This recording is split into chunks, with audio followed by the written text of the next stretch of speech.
ഇതാണ് വീടിൻ്റെ ഹൃദയഭാഗമായിട്ടുള്ള ആ ഒരു വാട്ടർ ബോഡിയിൽ നിന്ന് ആ ഒരു പ്രെയർ ഏരിയയിൽ നിന്ന് വന്നിട്ടുള്ള ഡബിൾ ഹൈറ്റ്.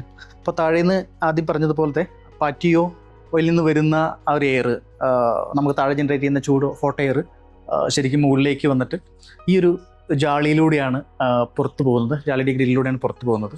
സോ അതുകൂടാതെ 2 എയർ ഹോൾ കൂടി പ്രൊവൈഡ് ചെയ്തിട്ടുണ്ട്. സോ അപ്പോൾ വീടിൻ്റെ ഉള്ളിൽ നല്ല ചൂടുള്ളപ്പോൾ പോലും പൊതുവേ ചൂട് കുറയ്ക്കുവാനായിട്ട് ഈ ഒരു ക്രോസ് വെന്റിലേഷൻ നമുക്ക് പ്രയോജനപരമാവുന്നതാണ്. അതോടൊപ്പം സ്റ്റെയർ ഏരിയയിലും നമ്മൾ ഇതേപോലെ തന്നെ ഡബിൾ ഹൈറ്റ് ഓട്ടോമാറ്റിക്കലി ക്രിയേറ്റ് ചെയ്യപ്പെട്ടിട്ടുണ്ട്.